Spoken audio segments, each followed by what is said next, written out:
తండ్రి కుమారుడు పరిశుద్ధాత్మ త్రియేక దేవుని నామం పేరట ఆమేన్.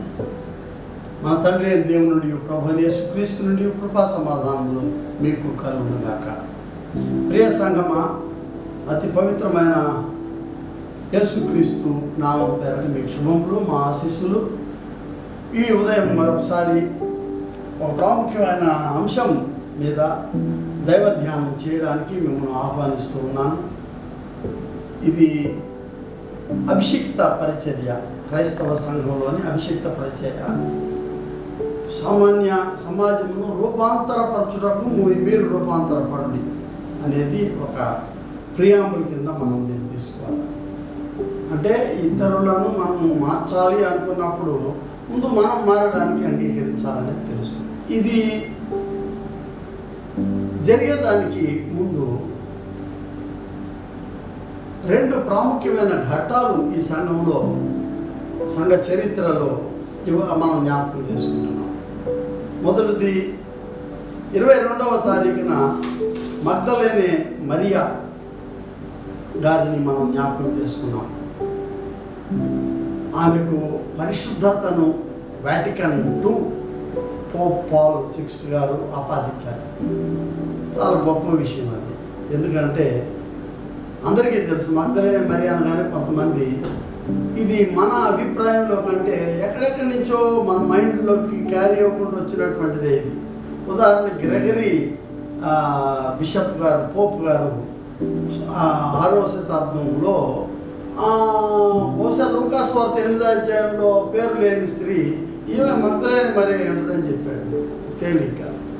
కానీ చర్చ్ కొంచెం జాగ్రత్తగా తీసుకొని పోప్ పాల్ VI గారు దాన్ని మరి కరెక్ట్ చేశారనే మాట వాడవచ్చు వాడకూడదు తెలియదు, కానీ వాటికన్ కౌన్సిల్ IIలో ఆమెకు అది పునర్రూపకల్పన చేస్తూ వారికి సెయింట్హుడ్ను కాననైజ్ చేయడం చాలా గొప్ప విషయం అండి. నేను వ్యక్తిగతంగా నాకు చాలా సంతోషం. ఎందుకంటే బైబిల్ రీడింగ్ చేస్తున్నప్పుడు మగ్దలేనే మరియా యొక్క లైఫ్ని చాలా గొప్పగా చిత్రీకరించవచ్చు.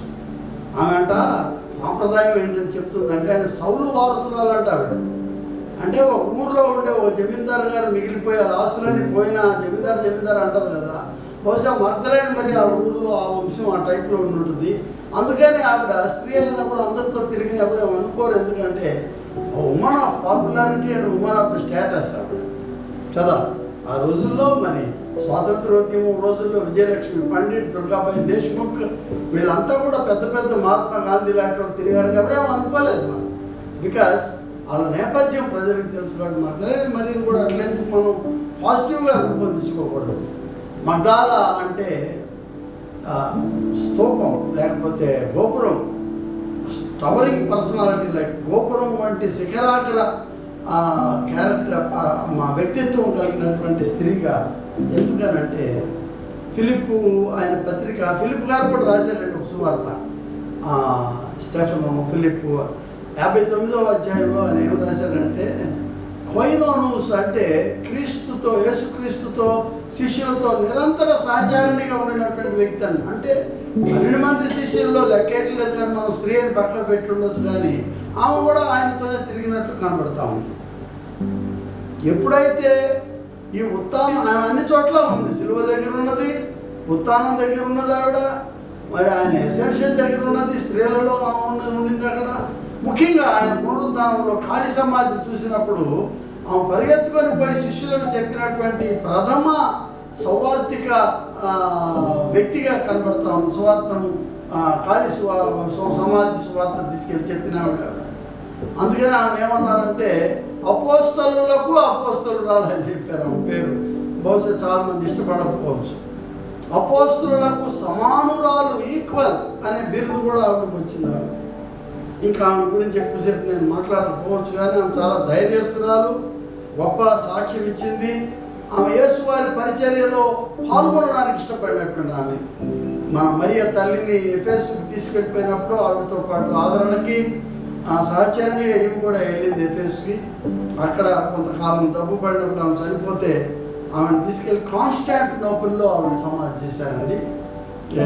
దాదాపు 8వ శతాబ్దం 9వ శతాబ్దంలో ఆవిడ అక్కడ సమాధి చేసినట్లుగా చరిత్ర చెప్తా ఉంది. సెయింట్ కూడా ఇచ్చారు ఆమెకి, మగ్దల మరియమ్మ పేరుకి.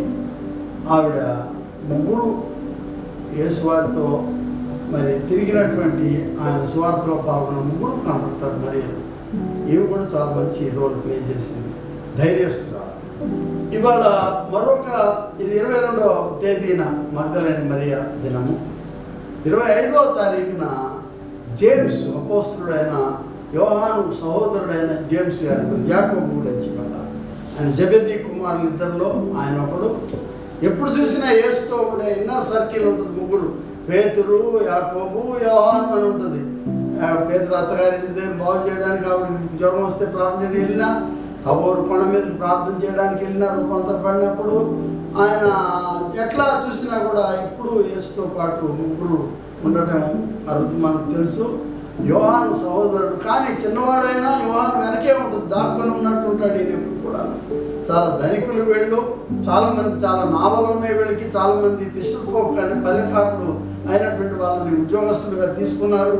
అంటే పేతురు, ఆంద్రే కూడా వీళ్ళ దగ్గర పనిచేసే వాళ్ళు అన్నట్టుగానే చెప్తాం. వీళ్ళు చాలా దురుసుగా మాట్లాడతారు, వీళ్ళు తొందరగా మాట్లాడాలని ఆశ ఏదొచ్చినప్పుడు. అందుకే ప్రభు వీళ్ళకి ఏం పేరు పెట్టాడంటే వీళ్ళని ఉరిమేడు వారు, బోయనర్గెస్ అనేటువంటి పేరు వీళ్ళకి పెట్టడం జరిగింది. మరి వీళ్ళిద్దరూ కొంచెం ఎక్కువగా మాట్లాడతారు అనుకుంటాను, పదవి ఆశిస్తారేమో తెలీదు. యేసువారి దగ్గరికి వచ్చి, ప్రభా నీ రాజ్యం వచ్చినప్పుడు నీ ప్రక్కన ఉంటాం, ఎడమవైపు కుడివైపు అని అంటే ప్రభు అంటాడు, నేను తాగు పిల్లలు ఉంది, మీరు తాకర్రా, పోయేసి తాగుతాం అంటారు. సామెత ఉంది, మన తదాస్తు దేవతలు ఉంటారు, మనం ఏది మాట్లాడినా తదాస్తు అనే వాళ్ళు ఉంటారు. వీళ్ళు ఎందుకన్నారో తెలియదు, మేము తాగుతామని ఆయన గిన్నెలోనిది నిజంగానే తాగారండి. అపోస్తలుల్లో మొట్టమొదటి హతసాక్షి ఎవరంటే యాకోబు. యాకోబు స్పెయిన్ దేశానికి వెళ్ళాడు యేసువారి ఆరోహణం తర్వాత, సేవ జరిగించి ఆయన బాగా తిరిగి పాలస్తీనాకు వచ్చి అక్కడ ఇంకొక హేరోదు ఉన్నాడు, ఆ దుష్టుడు ఆయన హేరోదు ఈ క్రైస్తవులను యూదులను సాటిస్ఫై చేయడం కొరకు చంపడం మొదలుపెట్టి ఈ యాకోబును కూడా చెరలోకి పెట్టి ఆయనను, పేతురుని యాకోబును చెరచేసి మరి యాకోబును ఆయన ఖడ్గముతో చంపించాడని చెప్తాడని మొదటి హతసాక్షి. స్నేహితులారా, ఈ యాకోబు పత్రిక రాసిన యాకోబు కాదంటున్నారు చరిత్రలో, ఆయన వేరే యాకోబు.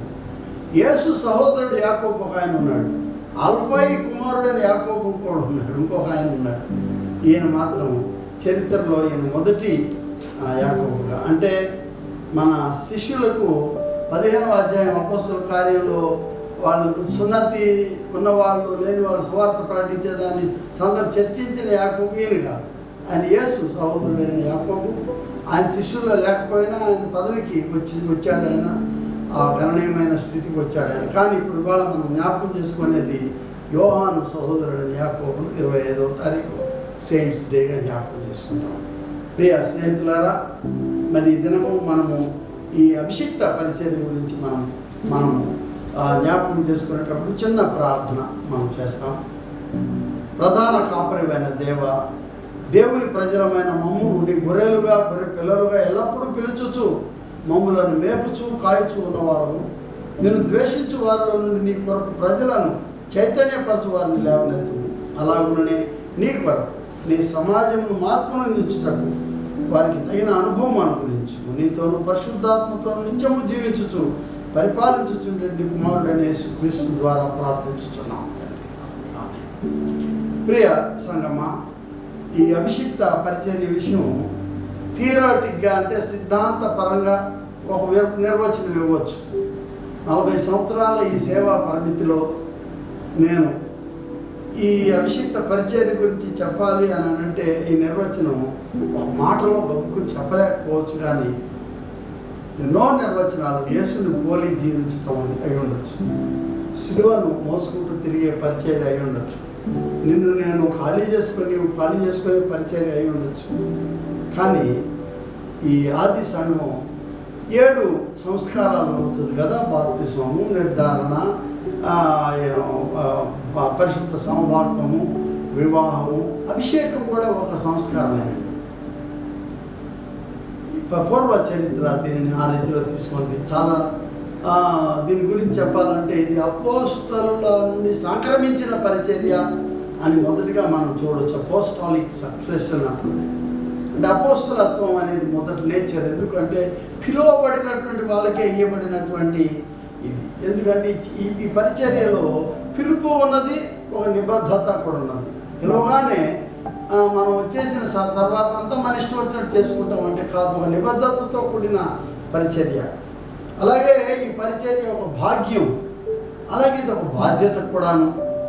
ఈ పరిచర్య దేవుని ఎంపిక అనుకుంటే మానవుల మధ్య వారితో పాటు కలిసిపోయి జరిగించేటటువంటి ఒక పరిచర్యగా కూడా మనం దీన్ని ఒక శక్తిదాయకమైన పరిచర్యగా మనం దీన్ని గమనించవచ్చని నేను భావిస్తున్నాను. యాజక, రాజులు, సేవకులు ఇట్లాంటి బిరుదులు మనం చూసాం నూతన నిబంధనలో. నేను దానికి మించి నేను చేసేది ఏంటంటే తనను తాను తగ్గించుకునేటటువంటి ఈ పరిచర్య, ఈ అభిషిక్త పరిచర్య. ఇదేంటంటే బోర్డు బిరుదులు ఉన్నాయి. ఆ లాటిన్ లైన్లో అయితే వికార్ అని, క్యూరేటర్ అని, ఆ తర్వాత ఫ్రయర్స్ అని ఇట్లాంటివి ఉండొచ్చు. కానీ మనం సామాన్యంగా చరిత్రలో పిలుచుకునే ఏంటంటే ప్రీస్టు, మినిస్టరు, తర్వాత పాస్టరు కదా, ఇటువంటి అన్నీ మనం చూస్తాం బిరుదులన్నీ కూడా. మన భారతీయ సాంప్రదాయంలో అయితే మనకు ఆచారి, లేకపోతే అర్చకుడు, పూజారి, ఇవి నేను ఎందుకు చెప్పానంటే ఈ అభిషిక్త పరిచర్య అనేది ఒక జీవితకాల పరిచర్య. నీవు జీవించినంత కాలం యాక్సెప్ట్ చేసిన తర్వాత ఇది నీ ఊపిరి ముగించే వరకు ఈ పరిచర్య కొనసాగవలసినది. రిటైర్మెంట్ అనేది ఒక స్ట్రక్చర్లో ఉన్నదే కానీ ఈ పరిచర్యలో ఒక ముగింపు అనేది ఉండదు. నీ ఊపిరితోనే అది వెళ్ళిపోవాల్సిందే. ఎందుకనంటే నీకు ఇవ్వబడిన బాప్తిస్మము వెనక్కి ఎవరు తీసుకోలేదు. ఎందుకంటే దేవుని ముద్ర ఉన్నది అక్కడ. బాప్తిస్మం ఇచ్చేటప్పుడు శిలువ గుర్తులు వేయుచున్నాము, దీనికి ఆనవాలుగా అని చేస్తాం మనం. ఎందుకంటే ఆయన దేవుని ఆత్మ తాకిడి. అలాగే అభిషిక్త పరిచర్యలో బిషప్ గారు గురువులను అభిషేకించేటప్పుడు అక్కడ ఏం జరుగుతుందంటే దైవాత్మ దిగిరము అని పాట పాడతాం. అంటే దైవాత్మ ప్రోక్షణ అక్కడ జరుగుతాం. దైవాత్మ ప్రభావం, దైవాత్మ అనుగ్రహంతో, దైవాత్మ యొక్క అభిషేకం ఇది ఎప్పటికీ పోదు. తుడిచిన ఇది పోయేటటువంటిది కాదు. అందుకే ఇది ఏంటంటే అపోస్తలికే కాదు, అపోస్తలత్వమే కాదు, కానీ ఇది ఒక ప్రాచీనత ఇందులో ఉట్టి పడుతూ ఉంటుంది. ఈ పరిచర్యలో ఎప్పటి నుంచో ఇది కొనసాగి వస్తున్నటువంటి పరిశుద్ధాత్మ ప్రక్రియ. ఇది మొదటి 2 శతాబ్దాల్లో దీనికి ప్రాముఖ్యత లేదు. ఎందుకంటే అప్పుడు చర్చికి పెద్ద విలువ లేకుండా శ్రమల మధ్య జీవించింది. కానీ ఎప్పుడైతే కాన్స్టంటైన్ చక్రవర్తి క్రైస్తవుడు అయ్యాడో, ఈ బైజాంటైన్ సామ్రాజ్యం వచ్చిన తర్వాత క్రైస్తవ ఈ అభిషిక్త పరిచర్యకు ఒక గుర్తింపు, దానికి ఒక రకమైనటువంటి బాధ్యతను అప్పచెప్పడం జరిగింది సమాజం. ఎందుకు ఈ పరిచారకుడు, ఈ అభిషిక్త పరిచారకుడు, ఆయన నాయకుడు, ఆయన మార్గనిర్దేశం చేసేటటువంటి వాడు యెహోషువలాగా ఆ గొప్పతనాన్ని మనం చూస్తున్నాం. కానీ ఈ గొప్పతనాన్ని పక్కన పెట్టి నేను 2 ప్రాముఖ్యమైన అంశాలు చూస్తున్నాను. ఏంటంటే, ఒకటి, ఎవడైతే తనను తాను అర్పణ చేసుకొని సమర్పణ జీవితంతో ఈ పరిచర్యకు రాగలడు, సాక్రిఫిషియల్ లైఫ్ స్టైల్. ఎందుకు ప్రభు ఏమంటున్నాడు, నన్ను వెంబడించువాడు తనను తాను ఉపేక్షించుకొని తన సిలువను ఎత్తుకొని అనుదినము నన్ను వెంబడించేవారు అనేది ఇది ఒక మొట్టమానమైనటువంటి ఒక దర్శనంతో కూడినటువంటి పరిచర్యకు ఎవడు పెద్దగా పరిగెత్తుకొని రారండి. ఎందుకు రారనంటే, ఒకటి, నీ జీతం ఎక్కువగా కనబడకపోవచ్చు, నీ రాబడి ఎక్కువ ఉండకపోవచ్చు, హోదా కనబడకపోవచ్చు, ఇక్కడ నీ గుర్తింపు ఉండకపోవచ్చు. ఇందులోనూ ఇవాళ ఎంతో బలమైన క్రైస్తవ సంఘాలు ఉన్న రాష్ట్రాల్లో గురువులు లేక, బలంగా ఉన్నటువంటి సంఘాల నుంచి గురువులు కావాలండి, మా గురువు కావాలంటున్నారు. ఎందుకంటే స్థానికంగా అక్కడ గురువులు లేవనెత్తబడకపోవడం ఒక దురదృష్టకరమైన విషయం. ఎందుకంటే తనను తాను విస్మరించుకొని, త్యజించుకొని సేవలోకి రావాలి. రెండవది, ప్రతిష్ట, తనను తాను ప్రతిష్ట చేసుకోవాలి, శాంక్టిఫైడ్ లైఫ్. ప్రభు ఆయన యోహాను సువార్త 17వ అధ్యాయంలో అంటాడు దీని గురించి, ఆయన ఇప్పుడు నన్ను ప్రతిష్ట చేయము అంటాడు. అంటే ప్రతి గురువు తన జీవితంలో దైవాత్మతో ప్రతిష్ట చేయబడాలని. ఈ ప్రతిష్ట ఒక గుర్తింపు కొరకు, ఒక పదవి కొరకు కాదు, కానీ ఈ ప్రతిష్ట చేయబడడం అంటే ఒక మార్పు రూపొందించబడేటటువంటి, ఒక పునర్రూపకల్పన చేయబడేటువంటి ఒక జీవితాన్ని మనం ఒక కొత్త బాధ్యతతో ఈ సేవలోనికి మనం వస్తూ ఉన్నామని గమనించుకోవాలి. వాక్యంలో ప్రతిష్ట చేయబడ్డం, దేవుని ఆత్మలో ప్రతిష్ట చేయబడ్డం, ఇది దేవుని అంటే దేవుని యొక్క గుర్తు, దాని యొక్క గుర్తు మన జీవితాలకు కలగాలని. ఎఫెసీ పత్రికలో పౌలు భక్తుడు ఏమంటాడంటే ఈ గుర్తు గురించి చాలా బాధ్యతతో ఆయన మాట్లాడుతూ ఉంటాడు. ఆయన మొదటి అధ్యాయం 13వ వచనంలో ఎఫెసీ పత్రికలో, మీరును సత్యవాక్యము అనగా మీ రక్షణ సువార్త విని క్రీస్తునందు విశ్వాసమించి వాగ్దానం చేయబడిన ఆత్మచేత ముద్రింపబడివి. చాలా గొప్ప విషయం. ఆత్మచేత ముద్రింపబడేటటువంటి ఈ యొక్క మహా పరిచర్యలోనికి మనం రావాలి. Personal life is very important ఈ మినిస్ట్రీలో. ఇవన్నీ బాగున్నాయి. పూర్వకాలం నుంచి ఇది వస్తున్నటువంటి పరిచర్య. ఆరాధనతో నీ గొప్పతనం కనపడవచ్చేమో, కానీ అక్కడ నువ్వు లీడరు కాబట్టి వ్యక్తిగతమైనటువంటి నీ యొక్క నీ వంగినటువంటి పరిచర్య చాలా చాలా అవసరం, మూలమైనది. ఎవడైతే తను వంగి పరిచర్య చేస్తాడో, ప్రభు అంటాడు మీరును ఒకరి పాదములో ఒకరు కడగాల్సిందే అంటున్నాడు శిష్యుల్ని. యేసుక్రీస్తు శిష్యత్వంలో నేర్చుకోవాల్సినటువంటి మహా విలువ కలిగినటువంటి భాగం ఏంటంటే మీరును ఒకరి పాదములో ఒకరు కడగవలసినదే. అంతేకాదు, ఈ కాపరత్వపు విభాగం పాస్టరల్ నేచర్లో క్రీస్తును ఆధారం, క్రీస్తును మాదిరిగా ముందుంచుకొని చేయవలసినటువంటి మాత్రమైన పరిచర్యకు మనం మధ్యవర్తిత్వం నేర్పేటువంటి పరిచర్య. ఏ రోజు నేను పరిచర్యకు బయటికి వెళ్ళి వచ్చిన తర్వాత ఆ రోజు నేను మరల ప్రార్థనకు మోకరించినప్పుడు తప్పనిసరిగా ఆ రోజు నేను కలుసుకున్న వాళ్ళ కొరకు నేను ప్రార్థన చేశాను, విజ్ఞాపన. కొన్నిసార్లు బహు భారమైనటువంటి హృదయం కలుగుతుంది. ఎందుకంటే నువ్వు అక్కడ బోల్డ్ విచారకరమైనటువంటి ఘట్టాలు వినొస్తున్నావు, బహుశా వాళ్ళ అవసరతలు ఎరిగి వస్తున్నావు నువ్వు వాళ్ళ గృహాలు దర్శించినప్పుడు. కాబట్టి ఇక్కడ ఆ భారము ఉంటేనే ఈ గురు పరిచర్యలో నీవు ఆ సార్థకత దక్కించుకోగలవని నేను అనుకుంటున్నాను. వినయముతో కూడినటువంటి నీవును ఒకరి పాదంలో కడగవలసినది అనేటువంటి పరిచర్యలో మనం భాగస్థులు కావాలి. అక్కడ మనం మాస్టర్స్ లాగా, డిక్టేటర్స్ లాగా ఉండడానికి కాదండి పరిచర్యలో. వంగి పరిచర్య చేయడానికని ఈ ఆర్డైన్డ్ మినిస్ట్రీలో మనుష్య కుమారుడు ఆయన పరిచర్య చేయించుకున్నటకు రాలేదు, కానీ పరిచర్య చేయటకు వచ్చాడని మార్కు సువార్త 10వ అధ్యాయం 45వ వచనం. క్రీస్తు విషయం పౌలు భక్తుడు కూడా అంటాడు, ఇది నేను కాదండి, క్రీస్తు నాలో జీవిస్తున్నాడు అంటాడు, not I.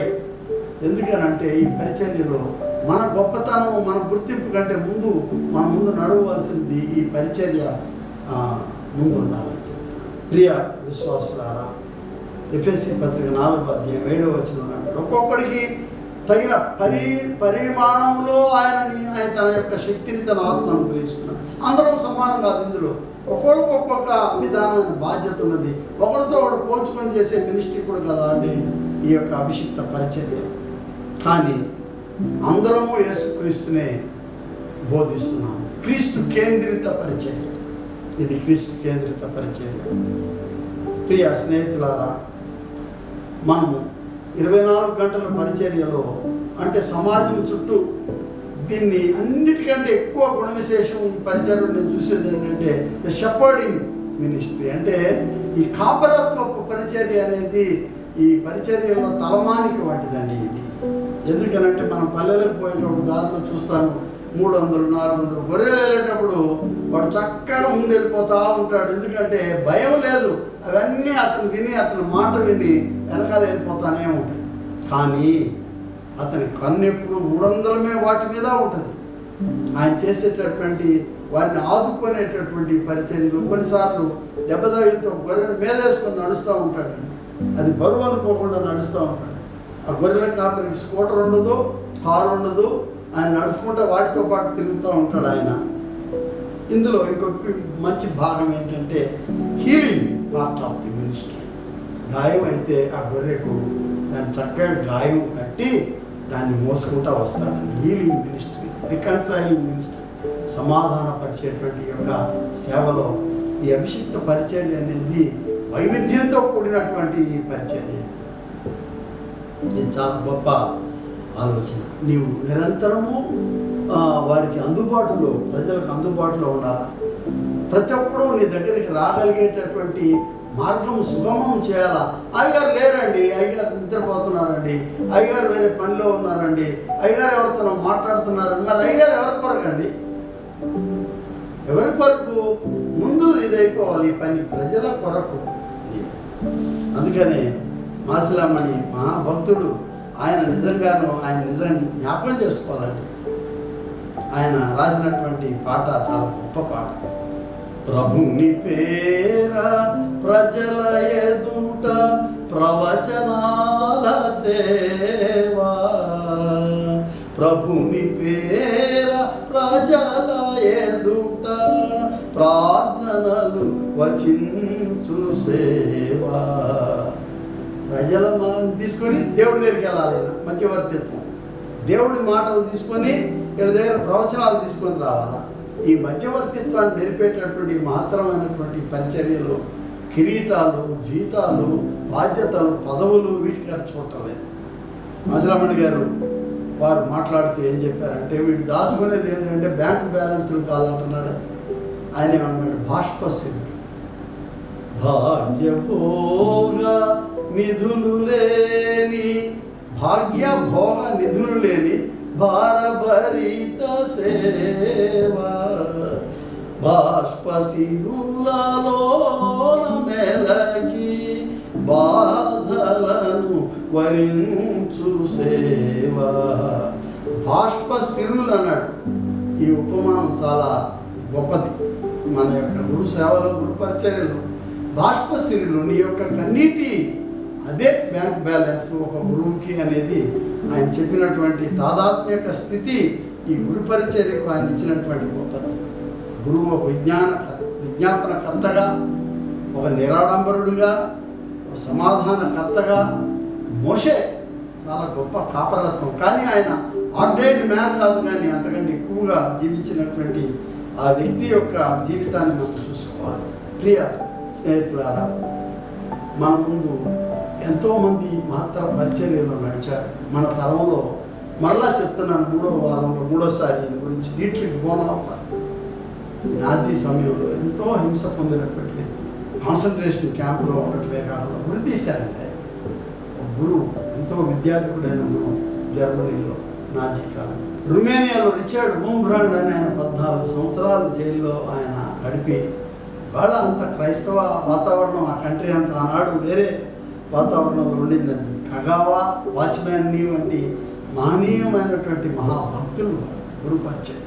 Martin Luther king junior మరో రకమైనటువంటి పరిచర్య. రోడ్ల మీదకి వచ్చేసాడు ఆయన. అక్కడ నల్లజాతి విప్లవం, నల్లజాతి విమోచన కొరకు పాటుపడి సమాజ సేవలో ఆయన మార్గదర్శకుడు కాగలిగాడు. నా వ్యక్తిగతమైన జీవితంలో ఈ గురు పరిచర్యలో గురువైనా, బిషప్ అయినా అంతా ఒకటే. సేవలో గౌరవం దక్కినా, అవమానం దక్కినా, గాయం దక్కినా, సంతోషం దక్కినా ఇద్దరికి ఒకసారి జరుగుతుంది. ఆనందరావు శామ్యూల్ బిషప్ గారు, ఆయన భార్య కారులో ఆయన కళ్ళెదురుగుండా పెట్రోల్ పోసి కాల్చారని. మనకు బోర్డు ఉండొచ్చు చర్చిలో. ఈ చిన్న రాజకీయాలు, ఈ కులభరితమైనటువంటివో ఇంకేదో విషయాలు బోర్డు ఉన్నాయి ఈ చర్చిలో. ఎందుకంటే మనం వెరైటీ ఆఫ్ పీపుల్, వైవిధ్యంలో ఈ విషయాలు మనిషిని చంపేంత వరకు తీసుకెళ్ళకూడదు. ఆయన నా జీవితంలో ఆయన భార్య, ఆమె హతసాక్షి అవడమే కాకుండా నాకెందుకో బిషప్ గారే ఆయన సెయింట్ అయ్యాడు. ఆయన గురు పరిచర్యలో ముగింపులో మనకు అనవసరమైనటువంటి ఈ వేదనలు అనవసరమైనటువంటి రావచ్చు. నేను నా పరిచర్యలో ఎప్పుడు వెనక చూడలేదు, ఎప్పుడు వాటిని సీరియస్గా తీసుకోలేదు. ఎందుకంటే అన్యాయంగా మన మీద రుద్దినప్పుడు అవి దేవుడికి తెలుసు, నాకు తెలుసు, ప్రజలకు తెలుసు అనుకుంటాను అంతవరకే.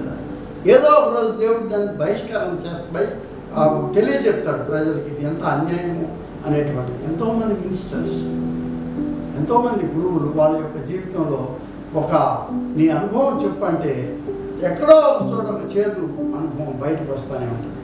ఈ అభిషిక్త పరిచయం సందర్భం ముఖ్యం. మనకు లాటిన్ అమెరికాలో ఆనాడు 60s 60లు 70ల్లో గురువుని తీసుకెళ్ళిపోయి అక్కడెక్కడో కిడ్నాప్లు చేసి వాళ్ళని ఎన్కౌంటర్లు చేసి వాళ్ళ ప్రిజన్లలో పెట్టి తొలిపేసినటువంటి ఇవ్వాలంటే అంత క్రైస్తవులు అయిపోయారు. అక్కడ కొరియాలో అంతే, జపాన్లో అంతే. మన భారతదేశం తక్కువ తిన్నదేం కాదండి. మన దగ్గర జరిగినటువంటి హింసలు కందమాళ అనే చోట అయితే గురువుల్ని పరిగెత్తి చంపినటువంటి ఘట్టాలు మన కళ్ళ ముందు మన దగ్గరలోనే జరిగినటువంటివి మనం చూస్తూ ఉన్నాం. ఇది న్యూ స్పిరిచువాలిటీ, కొత్త ఆధ్యాత్మికత. దీని గురించి మనం ఎక్కడో థియరీలో పుస్తకాల్లో చూపేటువంటి కాదు. అనుభవనీయమైనటువంటి ఈ పరిచర్య ఒక మాత్రమైనటువంటి పరిచర్య. దీనికి మర్మం లేదు. అంతా తెరిచి ఉన్నటువంటి ఈ పరిచర్యలో, ఈ జీవితంలో సడన్గా ఏదో ఒక రోజు వచ్చి ఏదేదో తప్పు చేశాడని చెప్పగానే ఎవరు నమ్మర్థం లేదు. నేను 40 సంవత్సరాల పరిచర్యను ప్రజలు చూడలేదా? ఒక వేదాంతి అంటాడు, ఇట్స్ ఎ పెయిన్ లవ్. అంటే ఒక ప్రక్కన వేదన, ఒక ప్రక్కన అనురాగంతో కూడినటువంటి పరిచర్య. ఏంటి వేదన అంటే ఈ పరిచర్యలో నువ్వన్నీ రెడీగా ఉన్నావు, అన్నిటికీ దానికి సిద్ధపడే కదా వచ్చావు. మరో ప్రక్కన అనురాగం అంటే ప్రేమ. ఈ సమాజం క్రీస్తు ప్రేమించినట్లుగా నువ్వు ప్రేమించేదానికి అయితేనే ఈ సేవలోకి రావడం అనేది నేర్చుకోవాలి. మనం ఈ అంచులు తెంచుకొని బయటకు రావాలి. ఈ పరిచర్య నేను నా క్రైస్తవులకే చేసుకుంటున్నాను అనుకుంటే ఇది ఒక ఇరుకు పరిచర్య, ఇది సంకుచితమైన పరిచర్య. యేసుక్రీస్తు అందరికీ ప్రభు అండి. ఈ గురు పరిచర్య, ఈ అభిషిక్త పరిచర్య, ఇది అంచులు దాటి బోర్డర్లెస్ చర్చిని మనం నిర్మాణం చేయాలి. అంటే అవధులు లేని, అంచులు లేని సంఘాన్ని మనం గమనించాలి. యేసుక్రీస్తు పరిచర్యలో ఈ మహమ్మారి వచ్చిన టైంలో చర్చెస్ అన్నీ మూసుకుపోతే పరిచర్య లేదనుకోవడం అనేది పొరపాటు. ఎంతమంది పరిచర్యలో సంఘాలను ఉద్రేకపరిచి, ఉత్సాహపరిచి వాళ్ళ మాస్కులు పంచిపెడుతున్నారు. మరి ఎంతోమంది నీళ్లు పంచిపెడతా ఉన్నారు. తర్వాత ఈ మైగ్రెంట్ వర్కర్స్కి గాయాలు మాన్పేదానికి కావాల్సినటువంటి పరికరాలను అందించి వాళ్ళకి చెప్పులు కొనిపెట్టి దాన్ని ఎంతో సేవలు జరిగించారండి. ఆహారం పెట్టి ఇదంతా కూడా చర్చస్ చేయడానికి గురువుల దోహదం నాకు చాలా నచ్చింది. ప్రియ క్రైస్తవ సంఘం 2000 సంవత్సరాలు కేవలం అభిషిక్త గురువులతోనే ముందుకు వచ్చిందని నేను అనడం లేదు, కానీ ఇది కూడా ఒక కీలకమైన పరిచర్య. కొన్నిసార్లు ఈ పరిచర్యలో గురువులు నష్టపోయేది కూడా ఉన్నది, గురువులు అవమానపడేది ఉన్నది, గురువులు గాయపడేది ఉన్నది. కానీ వీటన్నిటికీ మించి వీళ్ళకి ఒక తృప్తి ఏంటంటే the cross is the perfect model.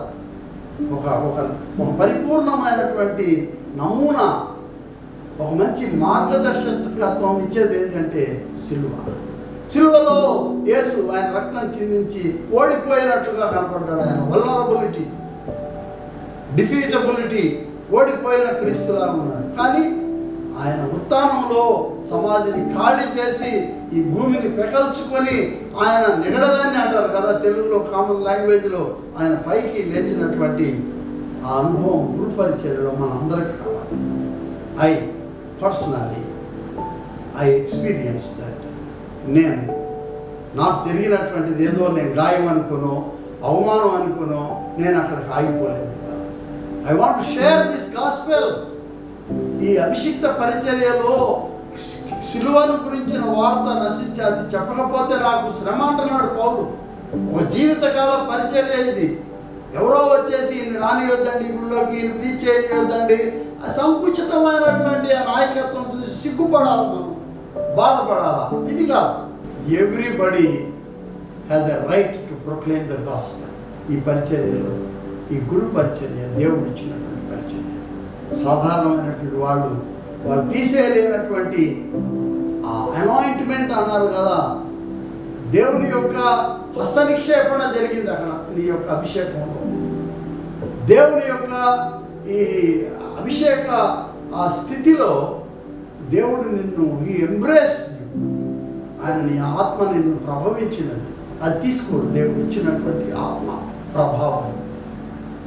ప్రియ స్నేహితులారా, ఈ ఆత్మ అనుగ్రహంతో మనం ముందుకు సాగిపోయేదానికి దేవుడు మనకి ఒక ఈ ఈ ఈ సంఘానికి గురు పరిచర్య ఎంత ప్రాముఖ్యమైనదో, ఈ 2000 సంవత్సరాల క్రైస్తవ గురు పరిచర్య ఎంత ప్రాముఖ్యమైనదో ఇది సూచికగా ఉండాలి. రాబోయే తరాలకు ఇది ఒక ఉద్యోగం కాదు,